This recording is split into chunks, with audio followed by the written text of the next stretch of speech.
নমস্কাৰ।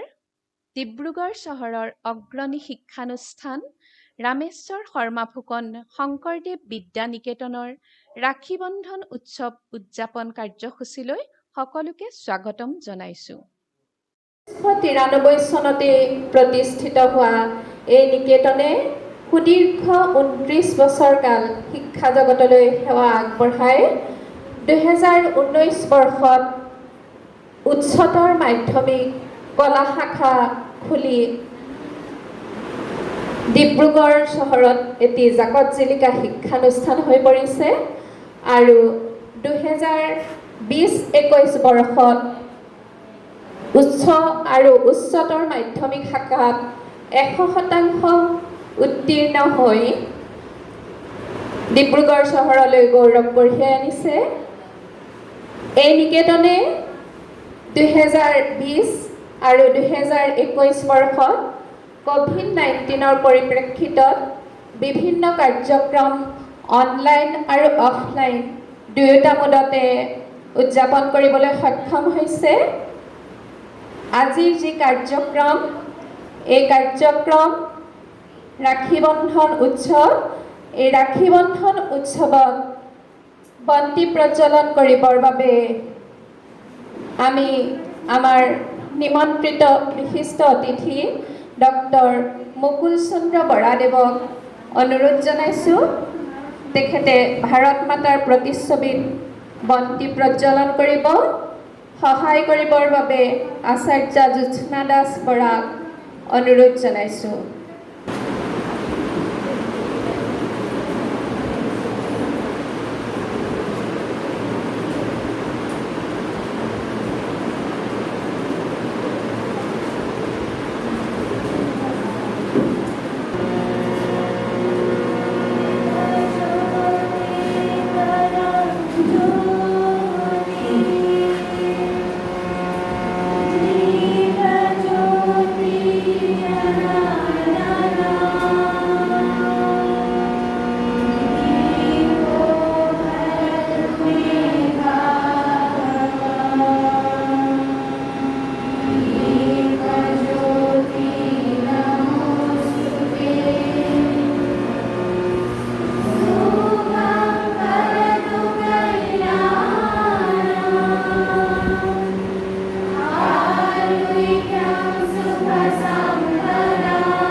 মাননীয় ডক্টৰ মুকুল চন্দ্ৰ বৰাদেৱক আসন গ্ৰহণ কৰিবৰ বাবে অনুৰোধ জনাইছোঁ।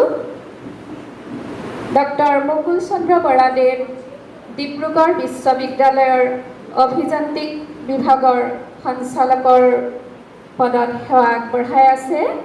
তেখেত অসম শিশু শিক্ষা সমিতি অসমৰ আচাৰ্য কল্যাণ নিধিৰ সম্পাদকৰ দায়িত্বটো আছে। তেখেতৰ ঘৰ যোৰহাটত যদিও বৰ্তমান তেখেতে ডিব্ৰুগড় বিশ্ববিদ্যালয়তে সেৱা আগবঢ়াই আছে। আজি আমাৰ মাজত তেখেতক পাই আমি গৌৰৱবোধ কৰিছোঁ। আমাৰ নিকেতনৰ তৰফৰ পৰা তেখেতক এখনি ফুলাম গামোচাৰে আদৰণি জনাব আমাৰ নিকেতনৰ আচাৰ্য জ্যোৎস্না দাস বৰাই।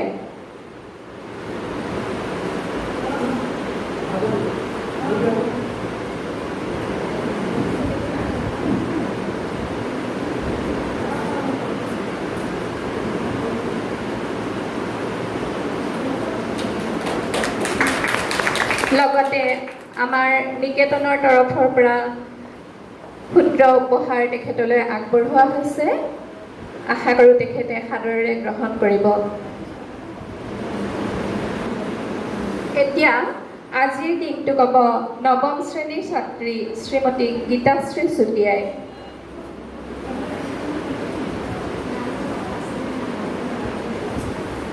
নমস্কাৰ। আজিৰ দিনটো শকাব্দ 1943, শংকৰাব্দ 572, ভাস্কৰাব্দ 1480।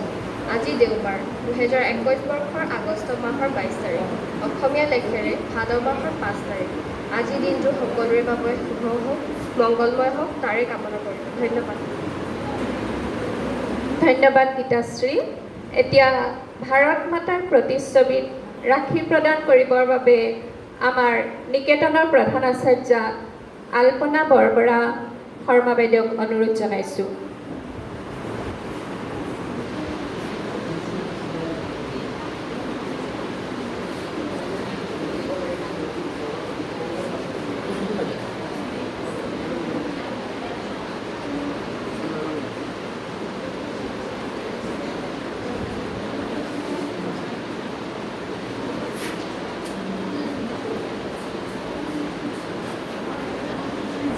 প্ৰধান আচাৰ্যাক ধন্যবাদ জ্ঞাপন কৰিছোঁ।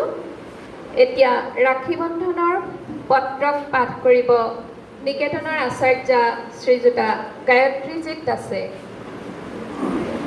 নমস্কাৰ। আজি ৰাখি বন্ধন উৎসৱত সমবেত সকলোকে মই এই উৎসৱৰ বাবে স্বাগতম জনাইছোঁ আৰু সকলোকে উৎসৱৰ ওলগ জনাইছোঁ। মই আজি ৰাখি বন্ধনৰ পত্ৰখন পাঠ কৰিবলৈ লৈছোঁ। ৰাখি বন্ধনৰ ওলগ শ্ৰাৱণী পূৰ্ণিমা, যোগাব্দ 5031।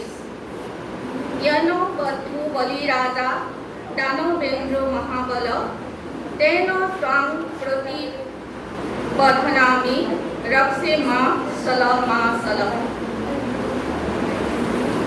সাদৰ নমস্কাৰ।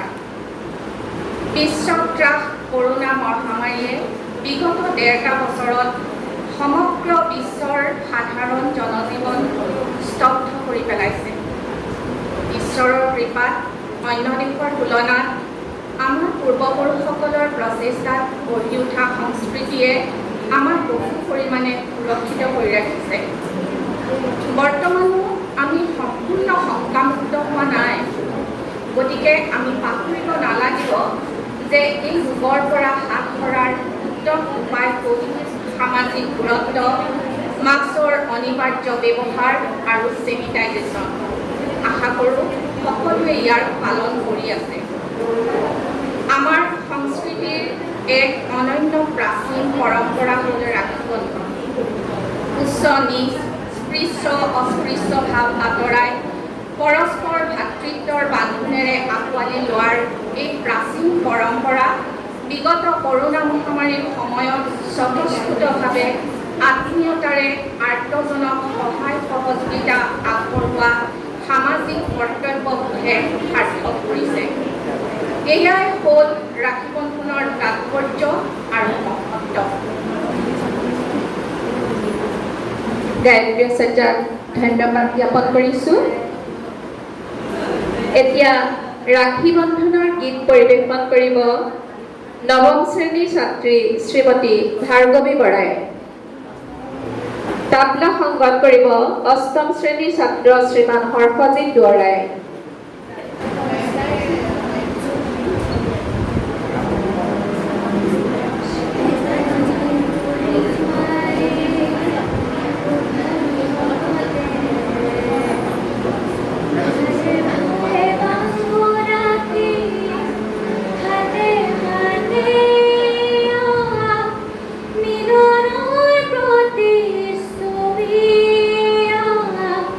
সহায়ৰ প্ৰতি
ভাৰ্গৱী আৰু হৰ্ষজিতলৈ ধন্যবাদ জ্ঞাপন কৰিছোঁ। এতিয়া আমাৰ আজিৰ বিশিষ্ট অতিথি ডক্টৰ মুকুল চন্দ্ৰ বৰাদেৱক দুআষাৰ বক্তব্য ৰাখিবৰ বাবে অনুৰোধ জনাইছোঁ।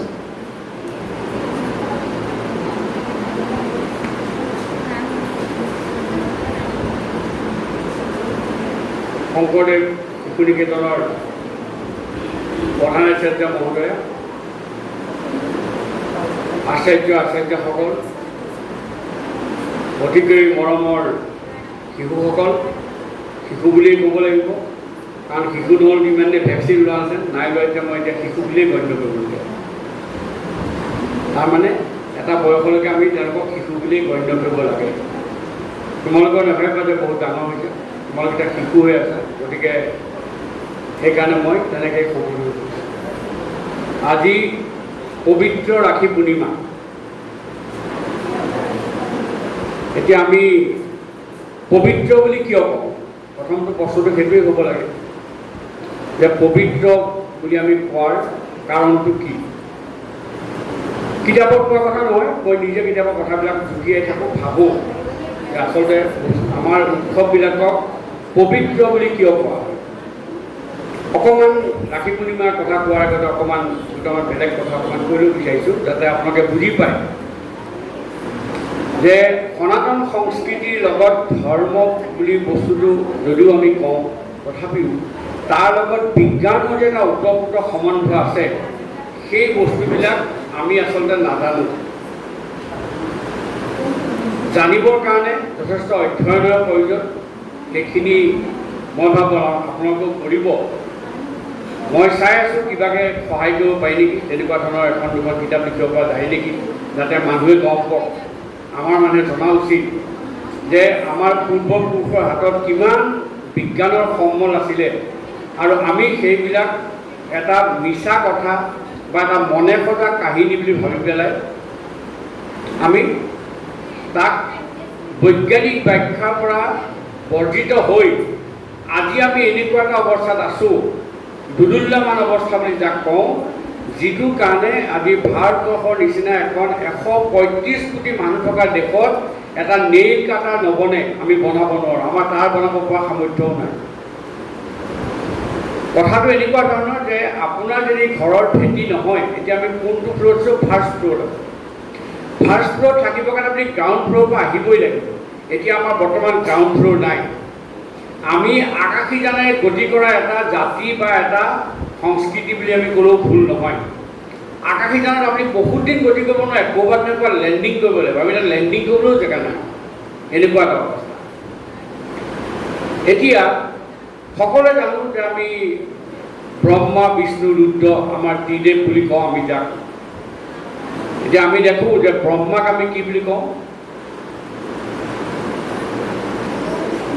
সৃষ্টিকৰ্তা বুলি কওঁ। বিষ্ণুক আমি কি বুলি কওঁ? পালনকৰ্তা বুলি কওঁ। আমি যি নামে নকওঁ লাগে, মই সেইটোলৈ যোৱা নাই। শাস্ত্ৰ, ভাগৱত আৰম্ভ কৰি যিমানবিলাক কিতাপ পত্ৰ আছে, মই কিতাপ বুলি পঢ়োঁ।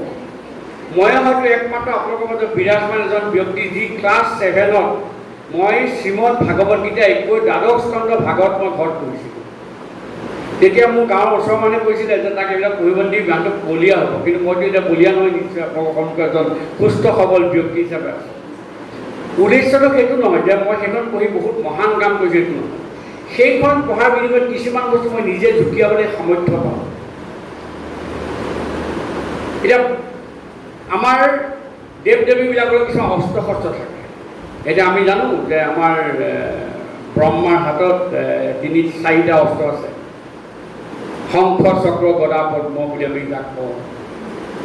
এতিয়া আমি সেইটো ভাবিলোঁ যে ব্ৰহ্মা, এতিয়াতো বহুতে কওঁ যে ব্ৰহ্মা নাই, ময়ো মানিছোঁ ব্ৰহ্মা নাই, কিন্তু সেইটো আমি দৰ্শন আছিলে, আমি দৰ্শনটো বুজি নাপালোঁ। দৰ্শনটো হৈছে যে সেইটা হ'ল 4টা বস্তু হ'ল 4 ways of administration, প্ৰশাসন চলোৱাৰ 4টা প্ৰক্ৰিয়া। এইটো মনত ৰাখক, আপোনালোকে আজিৰ পৰা মনত ৰাখিব। আপোনাৰ ওচৰলৈ কোনোবা এটা মানুহ কিবা এটা অসুবিধা লৈ আহিলে, আপুনি তেওঁক ভালকৈ বুজাই ক'লে যে তোমাৰ অসুবিধাটোৰ কাৰণে মোৰ ওচৰত ইয়াৰ সমাধান নাই, তাৰমানে আপুনি এপাহ ফুল দি আগবঢ়োৱা নিচিনা কথা। এজন মানুহক এজনমান লগ পালে এনেকৈ মোক এপাহ ফুল দিলে, কিয় দিলে ফুলপাহ? ফুল নিদিলে কিবা জলকীয়া লৈ দিব পাৰিলেহেঁতেন, কিয় দিয়া নাই? তাৰমানে ফুল দিয়াৰ লগে লগে মানুহজনৰ মনত এটা সন্তোষৰ ভাৱৰ উদয় হয়। তাৰপিছত যদি মানুহজনে বুজি নাপায় তেতিয়াহ'লে শংখ বজাব। শংখ কেতিয়া বজায়? যুদ্ধ বিগ্ৰহত বজায়। তাৰমানে আপোনাৰ অলপ খং উঠিছে, আপুনি এংগাৰ প্ৰকাশ কৰিব, আপোনাৰ খংটো প্ৰকাশ কৰিব। তাতো যদি নেমানে তেতিয়াহ'লে আপোনাৰ ওচৰত গদা থাকিলে, অৰ্থাৎ মানুহজনক আপুনি ইনজুৰি কৰক কিবা প্ৰকাৰে। যদি সেইটোতো মানুহজন মান্তি নহয় তেতিয়াহ'লে আপোনাৰ এটাই আল্টিমেটাম থাকিব, এইটো চক্ৰ। তাৰমানে মানুহজনক আপুনি বধ কৰিব লাগিব। আজি তাৰিখত যদি ইয়াৰ পৰা এজন মানুহ বধ কৰা যায়, চাকৰিৰ পৰা নিষ্ঠা দিয়াটো ইয়াৰ কাৰণে বধ। মই আপোনাৰ মানুহ বধ কৰাৰ কথা কোৱা নাই, কিন্তু মই প্ৰশাসনৰ 4টা নিয়মৰ কথা কৈছোঁ। মই সেইটো বুজি পাইছোঁ। কেনেকৈ বুজি পাইছে, কিয় বুজি পাইছে আপোনালোকে চিন্তা কৰিলে আপোনালোকেও বুজি পাব। গতিকে আপোনালোকে ভাবি চাওক, কথাটো মই শুদ্ধকৈ কৈছোঁ নাই কোৱা। আজি আকৌ জুকিয়াই চাব এবাৰ মই কোৱা কথা। ঠিক তেনেকুৱা ধৰণে আমি জানো যে দেৱতা আৰু দানৱ মিলি পেলাই সমুদ্ৰ মন্থন কৰিছিলে। এনেকুৱা পৃথিৱীত কোন এনেকুৱা ব্যক্তি আছে যি কৰোঁতে পানী মঠিলে অমৃত ওলায়? এনেকুৱা পানী এনেকুৱা আছে নেকি মঠিলে অমৃত ওলাব? কেনেকৈ ওলাব অমৃত? এইটো অবান্তৰ কথা হয়নে নহয়? সকলোৱে সেইটোতে লাগি গ'ল যে এইটো অবান্তৰ কথা, ই মিছা কথা। কিন্তু সাৰমৰ্ম বুজি নাপালে। সাৰমৰ্মটো কি? গোটেই পৃথিৱী, মহাসাগৰৰ পৃথিৱী যিখন আছে, সেইবোৰ গোটেই পৃথিৱী হ'ল এটা জ্ঞানৰ ভাণ্ডাৰ। আপুনি যদি জ্ঞানৰ দৃষ্টি আছে আপুনি জ্ঞান পাব, যদি আপুনি অজ্ঞানৰ দৃষ্টি আছে অজ্ঞান পাব। আজি এই কক্ষটোৰ অন্তত নিশ্চয় কম আমাৰ 25 বা 30জন মানুহ বহি আছে, আমি বহি আছোঁ। কিন্তু কোনোবাৰ কাৰণে এইটো বস্তু হয়তো এটা কাণে শুনিলে উলিয়াই দিলে, কাৰোবাৰ কাৰণে বস্তুটো জুকিয়াই চাব যে মানুহজনক ভুল প্ৰমাণ কৰিবৰ কাৰণে যি জুকিয়াইছে, তেতিয়া আপুনি গম পাব আপুনি শুদ্ধ বস্তুৰ সন্ধান পাব। গতিকে আমি সদায় নিগেটিভ মানুহবিলাক, এইটো মই জানো, সকলো মানুহ নিগেটিভ। আমি সকলো নিগেটিভ দৃষ্টি চাওঁ, ঋণাত্মক দৃষ্টি চাওঁ। আমুক মানুহটোৱে কথাটো কৈ গ'ল, এনেই কৈ গ'ল। আৰে এনেই কৈ যোৱাটো আপুনি প্ৰুভ কৰিবৰ কাৰণে আপুনি মোক এটা প্লেটফৰ্ম মাতি মোক গালি দিবৰ কাৰণে আপুনি পঢ়ক। মই আপোনালোকক কৈছোঁ যে যিখিনি কথা মই কৈ গ'লোঁ সেই কথাখিনি আপুনি মোক গালি দিবৰ কাৰণে পঢ়ক, দেখিব আপুনি মোক বিকাশ মোতকৈ বাঢ়ি যাব। তেতিয়া ময়ো এটা কম্পিটিশ্যন লাগিব মোৰ, যে মোক কেনেকৈ আপুনি মোক সেৱা কৰিলে, গতিকে ময়ো আকৌ আৰু অধ্যয়ন কৰিম। গতিকে মানুহ সবল তেনেকৈ হয়। আমি সবলৰ উদাহৰণ কি পালোঁ যে আমাৰ পঢ়া আছে যে মহোদয়া ঘৰত এটা জলকীয়া পুলি লগালে, কাষৰ ঘৰটো মই থাকোঁ, মই এটা জলকীয়া পুলি লগাওঁ। মোৰ জলকীয়া পুলিটো একো মেইনটেনেঞ্চ নাই, গতিকে সি ওখ হোৱা নাই। পঢ়া আছে মহোদয়া ঘৰত জলকীয়া পুলিটো ডাঙৰ হ'ল। মোৰ উদ্দেশ্য হ'ব লাগে যে মই কেনেকৈ মোৰ পুলিটো ভৰণ পোষণ ডাঙৰ কৰোঁ, সেইটো উদ্দেশ্য মোৰ মনত নাহে, সৰহভাগ মানুহৰ মনত নাই। 98% মানুহৰ মনত সেই বুদ্ধিটো নাই। কি বুদ্ধি আহিব? ৰাতিপুৱা 4টা বজাত মই সোনকালে পুলিটো কাটি আহিম। That is our only intention. বেয়া নাপাব কোৱাৰ পৰা, সকলো মানুহৰ লক্ষণ এইটোৱেই। মই আজি যিমানখিনি জানিছোঁ, আপোনাৰ এটা কৌশল কৰিলে মানুহজনে ইমান জানিলে মই কি আকৰ্ষণ নাপাওঁ, ময়ো আকৰ্ষণ নাপাওঁ, কাইলৈ পৰা ময়ো কৰিম। যদি সেইটো ডিটাৰমিনেশ্যন আপোনালোকে লয় তেতিয়াহ'লে আপোনালোকে সকলো বস্তু মাহাত্ম বুজি পাব। এতিয়া মই আপোনাক যেনে ক'লোঁ আজি ইণ্টাৰনেটত, এতিয়া আপুনি ৰিচৰ্চটো পাব পাৰিলে ইমান ধুনীয়া এটা ব্যৱস্থা আছে ইণ্টাৰনেট, যিটোৰ দ্বাৰা আপুনি যিকোনো বস্তু জানিব পাৰে। খালি আপুনি জানিব লাগে যে কোনটো জেগাত সঁচা কথা লিখা থাকে, কোনটো জেগাত মিছা কথা লিখা থাকে। এতিয়া মোক বহুত মানে সোধে, আপুনি বহুত কথা কৈ থাকে, বহুত বস্তু দি থাকে, আপুনি বস্তু পাই ক'ৰ পৰা? মই কি ইণ্টাৰনেটৰ পাওঁ। এটা ৱেবছাইট আছে, কোনোবাই চাব আপোনালোকৰ মাজৰ মানুহে, archive.org, archive.org। এই ৱেবছাইটটো যদি চাই আপুনি দেখিব আপোনাৰ মোৰ কিতাপ প্ৰিন্সটন ইউনিভাৰ্চিটি আছে, আপোনাৰ মোৰ কিতাপ ষ্টেনফৰ্ড ইউনিভাৰ্চিটি আছে, গুৱাহাটী ইউনিভাৰ্চিটি নাই, ডিব্ৰুগড় ইউনিভাৰ্চিটি। কিয়? তেওঁলোকে কি আপোনাৰ সাধু কিতাপখন তাত কি জেগাবন্দী কৰি বহাই থৈছে লাইব্ৰেৰী ৰেকৰ্ড? নাই থোৱা। নিশ্চয় তাত কিবা বস্তু আছে, যিটো বস্তু আমি যে সচৰাচৰ কওঁ যে ঘৰৰ মুৰ্গীটো আমি ডালৰ নিচিনাকৈ দেখোঁ, আমাক কয় যে ঘৰ কা মুৰ্গী ডাল বৰাবৰ। সেই বস্তুটোৰ কাৰণে কি হ'ল, আমাৰ কালক্ৰমত আমাৰ জ্ঞানবিলাক, নিজৰ জ্ঞানবিলাক নিজেই আমি নেগলেক্ট কৰিব লাগে। এতিয়া আহোঁ ৰাখী পূৰ্ণিমা কথা। এতিয়া ৰাখী পূৰ্ণিমা আপোনাৰ শাওণ মাহৰ পূৰ্ণিমা তিথিত ৰাখী পূৰ্ণিমা পালন কৰে সকলোৱে, আৰু পালন কৰি কি কয়, এটা সূতা পিন্ধাই দিয়ে হাতত। ঠিকে আছে, মই কথা ঠিকে কৈছোঁ, এটা সূতা পিন্ধাই, হয়নে নহয়? এটা সূতা পিন্ধাই, সূতাডালে আপোনাক কেনেকৈ ৰক্ষা কৰিব, তাৰ বিজ্ঞান বুজি লওক আপোনালোকে, তাৰ বিজ্ঞান কি আছে। মই চিভিল ইঞ্জিনিয়াৰিঙৰ মানুহ, মই ক'ৰ চিভিল ইঞ্জিনিয়াৰিঙৰ এজন মই গৱেষক, মই বুজি পাওঁ কথাবিলাক। আপোনালোকক প্ৰত্যেকৰ ঘৰতে নিশ্চয় টেপ আছে, কাৰোবাৰ ঘৰত টেপ আছে। যদি কাৰোবাৰ ঘৰত পুৰণা টেপ আছে, সেই টেপত দেখিব পানীটো কমকৈ ওলায়। ওলোৱাৰ কাৰণটো যদি কেনেবাকৈ আইৰণ পাইপ হয়, GI পাইপ বুলি যদি আমি কওঁ, তাৰ মাজৰ পাইপডালেদি পানী যোৱাৰ ক্ষমতাটো কমি কমি গৈ থাকে। সেই বস্তুটো আপোনালোকৰ আমাৰ মানুহৰ ক্ষেত্ৰত কি হয়, আমাৰ ভেইনবিলাকৰ মাজেদি ব্লাড চাৰ্কুলেশ্যন হয়। ব্লাড চাৰ্কুলেশ্যন হ'লে তাত কি হ'ব আপোনাৰ, তেতিয়া আপোনাৰ ব্লাডটো যাবৰ কাৰণে আপোনাৰ যিটো আমাৰ হৃদ যন্ত্ৰ আছে, সেইটো হ'ল এটা পানীৰ পাম্পৰ নিচিনা বস্তু। আপুনি এইটো জানক, এইটো যে মেচিন। ডক্টৰৰ কাৰণে এইটো হৃদপিণ্ড, মোৰ কাৰণে it's a machine. It is nothing like nothing like other than this, it is a machine. যিটো মেচিনে আপোনাক পাম্প কৰে, খালি তাৰ কাম এটাই, কি অহৰহ পাম্প কৰি থাকে আপোনাক শৰীৰৰ বিভিন্ন অংগ পতংগত তেজৰ ৰক্তৰ যোগান ধৰে। যে পাইপৰ মাজত যেতিয়া আপোনাৰ সেই বস্তুটো আৰম্ভ হ'ল, মামৰ ধৰা আৰম্ভ হ'ল, আপোনাৰ পাইপৰ ডিচাৰ্জ কেপাচিটি কমি যায়, অৰ্থাৎ পাইপৰ যোৱা পানীৰ পৰিমাণটো আপোনাৰ কমি যাব। অভিয়াছ কমি যাব নাযায়, কমি যায়, প্ৰত্যেক ঘৰতে কমি যায়। আজিকালি প্লাষ্টিক পাইপ হৈছে, অকণমান চান্সটো কম থাকে, কিন্তু লোহাৰ পাইপত আপোনাৰ পানীৰ বহন ক্ষমতাটো কমি কমি গৈ থাকে। আপোনাৰ এটা বাল্টি ফিল আপ হ'বৰ কাৰণে এটা সময়ত আপোনাৰ 2 মিনিট লাগিছে, এতিয়া আপোনাক 4 মিনিট লাগিব, কাৰণ তাৰ ডিচাৰ্জ কেপাচিটি কমি গ'ল। ঠিক তেনেকুৱা ধৰণে ৰক্ত চলাচলৰ কাৰণে আপোনাৰ যিটো ব্যৱস্থা থাকে, সেই ব্যৱস্থাটো আপোনাৰ ইউনিফৰ্ম নহয়। মানৱ শৰীৰটো এনেকুৱা এটা বস্তু, আপুনি যদি 1 মিনিট আগত চেক কৰে, আপোনাৰ যদি প্ৰেছাৰ নৰ্মেল, 1 মিনিটৰ পিছত চেক কৰিলে হয় 5 পইণ্ট ইফালে, নহয় 5 পইণ্ট ইফালে হ'ব। এইটো মনত ৰাখিব, এইটো মানৱ শৰীৰৰ এইটো হ'ল engineering of or physics of human body.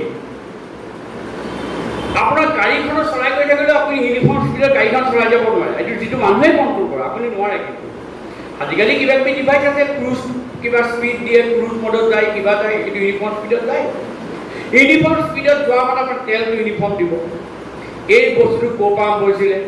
প্ৰথম আৰম্ভ হৈছিলে কিছুমান আমাৰ শুনিবলৈ পোৱা ব্যৱস্থা মতে, কৃষ্ণ আৰু ৰাধাৰ মাজত যেতিয়া সুদৰ্শন চক্ৰ চলোৱাৰ সময়ত যেতিয়া এইটো সুদৰ্শন চক্ৰ যেতিয়া হাতত লাগিছিলে, তেতিয়া ৰক্তক্ষৰণ বন্ধ হ'বৰ কাৰণে এখন কাপোৰ বান্ধি দিছিলে।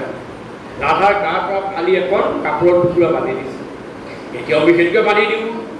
আজি টুকুৰা মডিফাইড হৈছে, দেখাত ধুনীয়া হৈছে। কোনোবাই ৰূপৰ ওপৰত কৰিব থাকিব, কাৰোবাৰ সোণৰ কিবা কৰিব থাকিব, কিন্তু বস্তুটো এতিয়া বান্ধিব কিয় লাগে?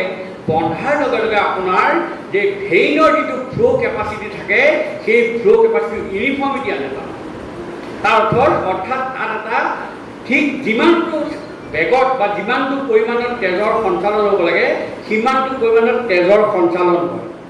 নহ'লে ভনীয়েকে ককায়েকক কেনেকৈ ৰক্ষা কৰিবি? ককায়েক যদি পৰি থাকে বেমাৰ হৈ পেলাই, কেনেকৈ ৰক্ষা কৰিব? ৰক্ষা কৰাৰ অস্ত্ৰ হৈছে সেই যে সূতাডাল বান্ধি দিলে, সেই সূতাডালে কি কৰে? আপোনাৰ ৰক্ত সঞ্চালনৰ ব্যৱস্থাটো সুনিশ্চিত কৰে। মোৰ হাতত আপুনি 3টা আঙুঠি পিন্ধি আছোঁ, দেখিছে? এনেকুৱা ক'ৰবাত কিবা কথা আছে নেকি এটা পাথৰে আপোনাৰ গোটেই জীৱনটো বচাই ৰাখিব? নাই। কিন্তু কিয় বচাব আপুনি কওক? কিয় বচাব? তাৰ কাৰণ হৈছে যে এই যে ডায়মণ্ড কাটিং ষ্টোনটো আছে, তাৰ মাজেদি যেতিয়া সূৰ্যৰ ৰশ্মি পাৰ হৈ যাব, তেতিয়া সি মোৰ ভেইনত টাচ কৰিব।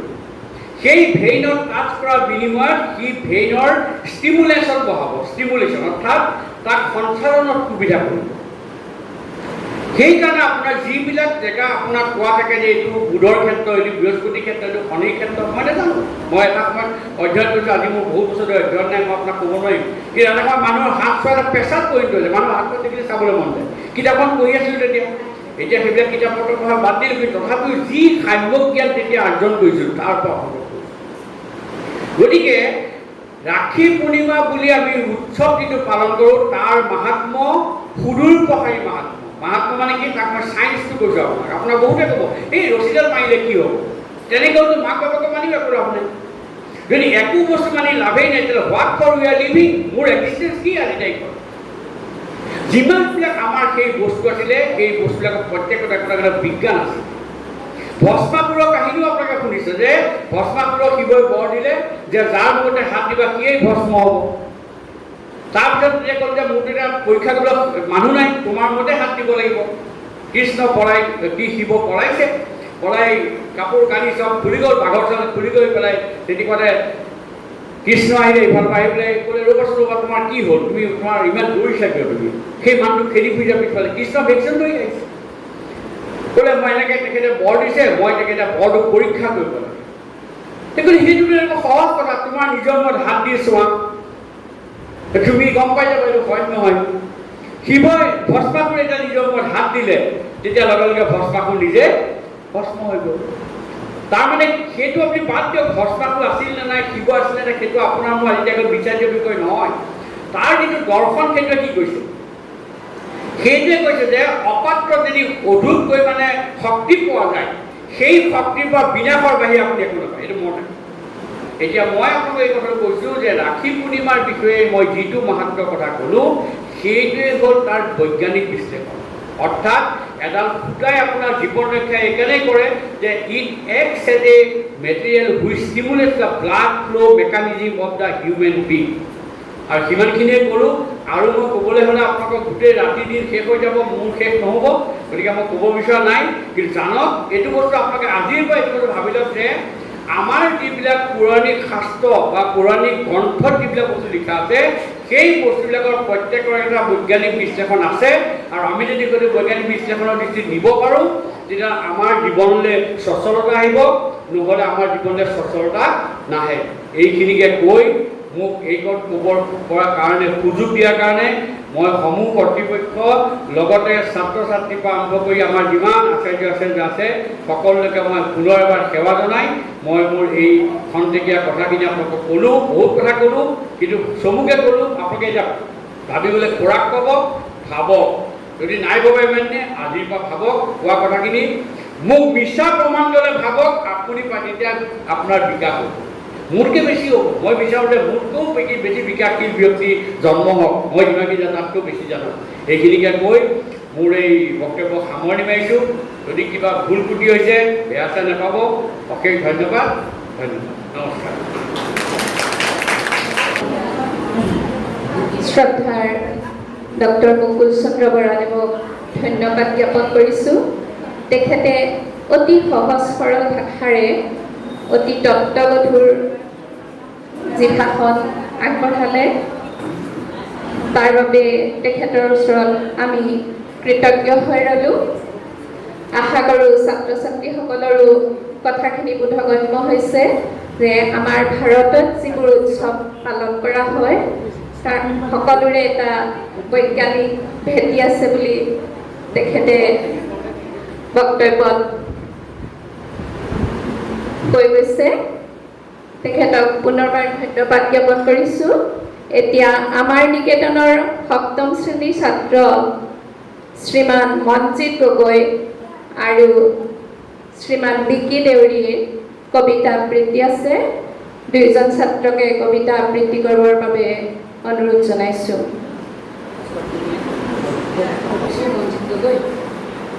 নমস্কাৰ, মোৰ নাম শ্ৰী বিকি দেউৰী। এতিয়া আমি কবিতা আবৃত্তি কৰিবলৈ লৈছোঁ। কবিতাটিৰ নাম ঈশ্বৰ, কবি বিনন্দ চন্দ্ৰ বৰুৱা। চকুৰে দেখো কিন্তু আশা বুলি শুনো, তুমি এই জগতকে জুৰি, সকলোৰে আদি তুমি সকলোৰে এই, আশা তুমি সকলোকে ধৰি, তোমাৰ ইচ্ছাতে হয় সকলো কৰণ, তুমি মেলি ঘূৰে দিন ৰাতি, তোমাৰ হাতেৰে গঢ়া বিনন্দীয়া ধৰা, গ্ৰহ তৰা বায়ু পানী মাটি। বিকি আৰু মনজিতক ধন্যবাদ জ্ঞাপন কৰিছোঁ।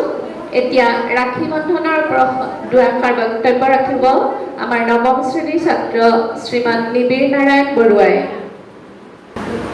নমস্কাৰ। আজিৰ এই ৰাখী বন্ধন উৎসৱত উপস্থিত থকা মাননীয় প্ৰধান আচাৰ্য মহোদয়া, সন্মানীয় আচাৰ্য আৰু বন্ধু বান্ধৱীসকল, প্ৰতি বছৰে নিকেতনত পালন কৰি অহা ৰাখী বন্ধন উৎসৱ এইবাৰো পালন কৰা হৈছে।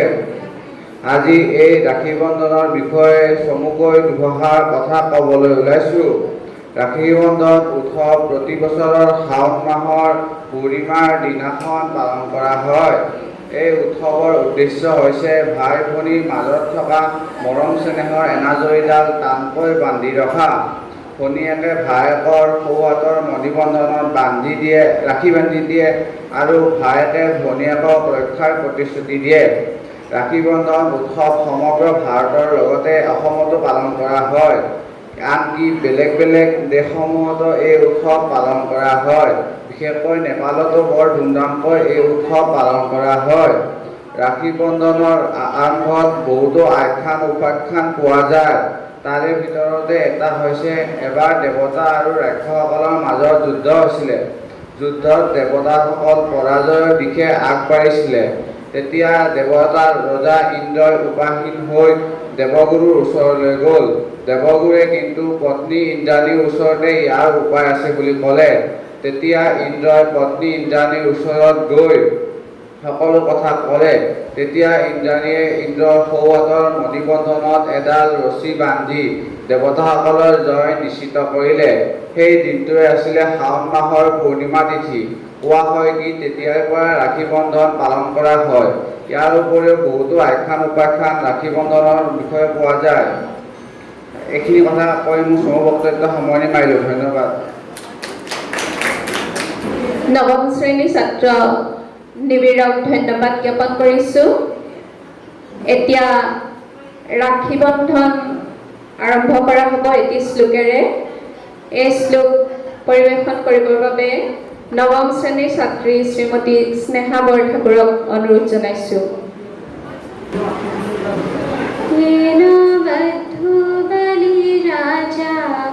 दानवेन्द्र महाबल तेन त्वां प्रतिबध्नामि रक्षे मासलमासल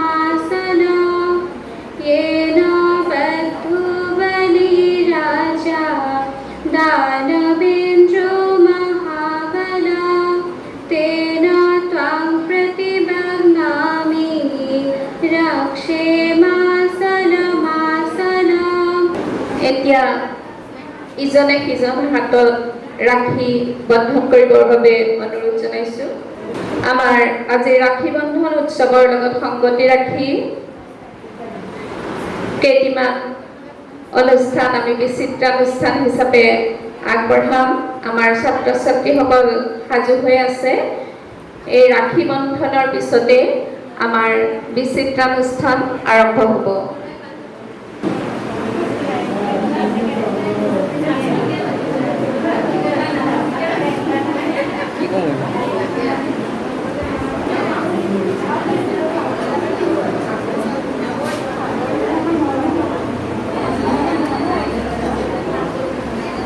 ৰাখী বন্ধনৰ লগত সংগতি ৰাখি আমি আপোনালোকলৈ আগবঢ়াইছোঁ এটি বিচিত্ৰানুষ্ঠান। এই বিচিত্ৰানুষ্ঠান আৰম্ভ হ'ব এটি লোকগীতেৰে। পৰিৱেশন কৰিব দশম শ্ৰেণীৰ ছাত্ৰী শ্ৰীমতী ত্ৰিদীপ্তা ৰাজবংশীয়ে। নমস্কাৰ।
শ্ৰীদীপ্তা ৰাজবংশীবাক ধন্যবাদ জ্ঞাপন কৰিছোঁ।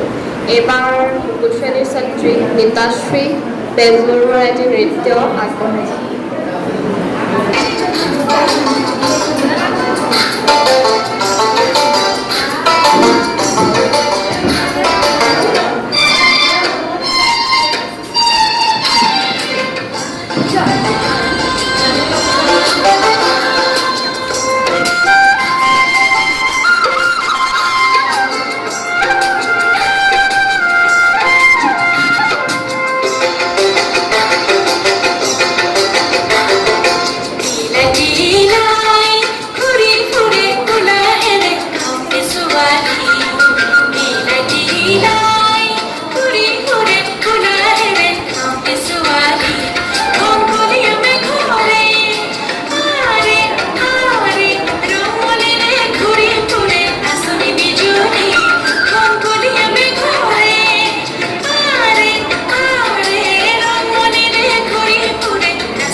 ৰীতাশ্ৰী বেজবৰুৱাক ধন্যবাদ জনোৱা হৈছে। এতিয়া চতুৰ্থ শ্ৰেণীৰ ছাত্ৰী চয়নিকা চেতিয়াই আপোনালোকলৈ এটি নৃত্য আগবঢ়াব।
এইবাৰ চতুৰ্থ শ্ৰেণীৰ মানৱী দাসে আপোনালোকলৈ এটি নৃত্য প্ৰদৰ্শন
নৃত্য পৰিৱেশন কৰিব সপ্তম শ্ৰেণীৰ ছাত্ৰী চিন্ময়ী পণিকৰ।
চিন্ময় খনিকৰলৈ ধন্যবাদ জনাইছোঁ।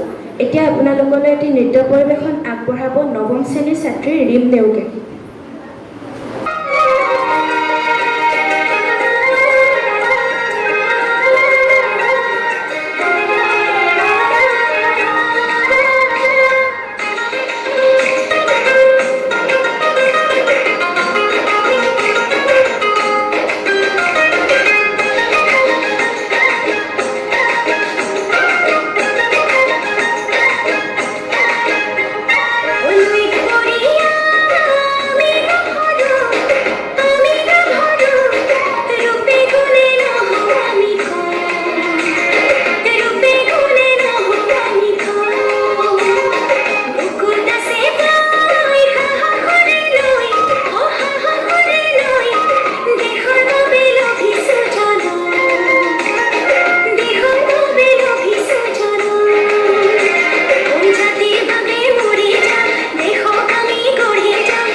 শ্ৰীমতী ৰীম নেওগলৈ ধন্যবাদ জ্ঞাপন কৰিছোঁ।